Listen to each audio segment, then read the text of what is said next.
video, I'm going to show you how to use the spray booth. If you have a form that's fairly complex or large, it may be difficult to dip or pour the piece into the bucket of glaze, and it might be more efficient to actually spray it. This is also helpful if you have a very small amount of glaze. So the first thing you want to do is you want to mix your glaze well with the drill, and then sieve the glaze to make sure you get any debris out and that it's completely well suspended without lumps. And then make sure that your glaze is not too watery or too thick. So again, we're looking for about half and half consistency. And then you want to pour it into this spray container. This is a medium-sized spray container. We also have one that's a little bit smaller if you have just a small piece that you can put it in. But I think this one will work pretty well for most of our purposes. And this is the lid.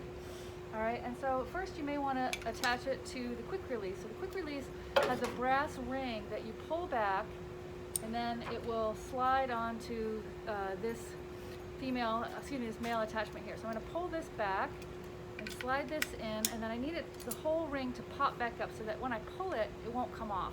This is going to be easier to do when the air is off. So I have some photographs at the beginning of this video here that show you the air lines. Each part of the spray booth has a separate control for the airline. When it's parallel, it's on.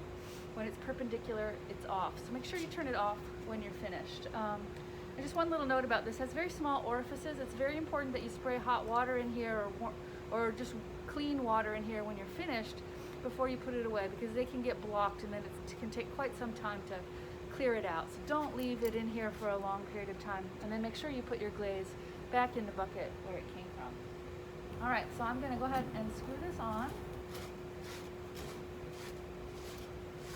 And then I'm going to turn on the collection system. It's going to be loud, so I probably won't speak anymore. What I'm going to try to do, right now I have my piece, it's quite large, upside down. All right, and the first thing I'm going to do is I'm going to spray the outside bottom here, and then I'm going to flip it over and do everything else on the inside. So I'll probably then move to the inside of the vessel and then go to the outside top of the vessel. So it's very important that you try to be very consistent as you go around with your spray gun and really kind of just spray it. If you're going to move it, keep it in a similar pattern as you go around and count how many times you go around. And so you're looking for it to be slightly fluffy when you're finished. You may want to do a glaze test of spraying glaze before you actually put it on your piece, because it's a new skill and it's sometimes difficult to tell how thick it is. Now each glaze also is going to have different thicknesses that are appropriate for color development. So you're going to really have to get to know the glaze that you're using before you commit to your big sculpture. So now I'm going to turn all this on and I'm going to spray the outside bottom, and I'll pause the video and then I'll flip it over and I'll do the inside. I probably won't have you watch the whole thing because it'll take me probably 40 minutes to spray the whole thing and make sure I got it on there really thickly. And I'll have to refill my container a couple of times, but my piece is quite large. It shouldn't take you very long to spray your piece at all. You're going to want to make sure that you also clean the bottom.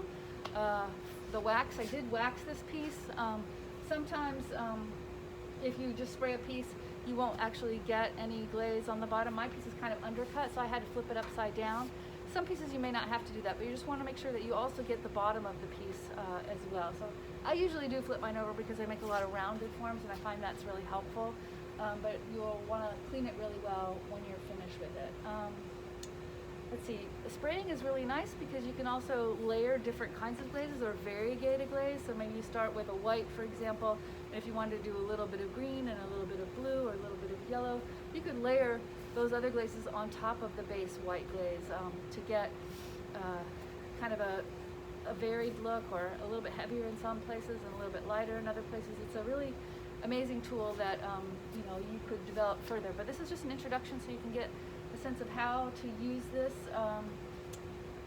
and it should help you glaze your piece more efficiently. Okay, so I'm gonna turn this on.